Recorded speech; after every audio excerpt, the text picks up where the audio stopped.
Okay, this video is a run through of what I'm going to prune on my climbing hydrangea that lives on the front of the house. The corner should be kept back, doesn't look too bad right now.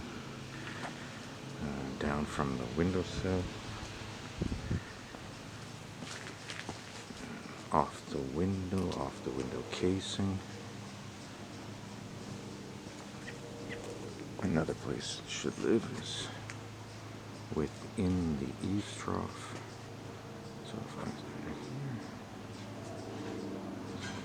here, tiny bit out there.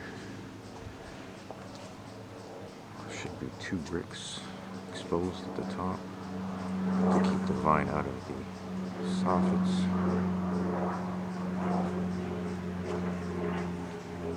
A little bit off here, so maintenance to get through. Off the window casing.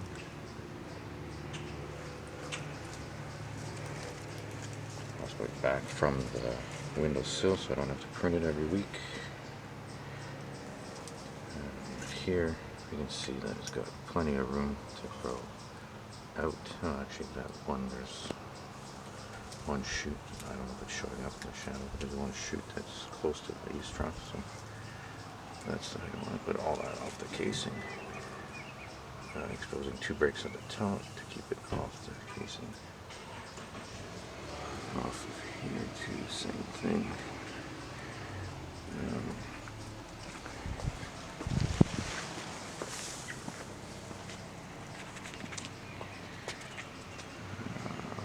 Up there should be trimmed down.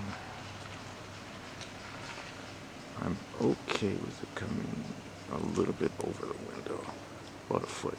So there's a couple that will get pruned off there on the side, down through here. Cat jumps up on this spot here.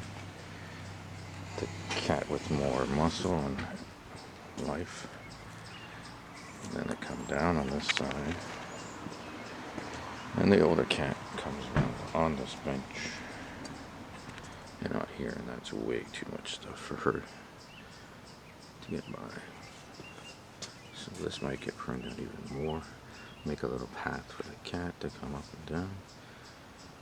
And clear that path for them to walk along the edge so they can tell me if I want to come in. And then if I look this way, can I tell? So there's a good example over there. It's out to the eaves trough. No farther.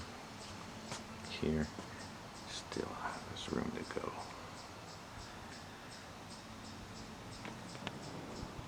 But I probably keep it a little bit back there and down here, like I said, for the cat. And then over here, where I want to see 2 full bricks at the top, definitely off the soffit, off the casing, down here, and I'll probably move back a full brick off of here. So again, I don't have to prune every week. And that's that.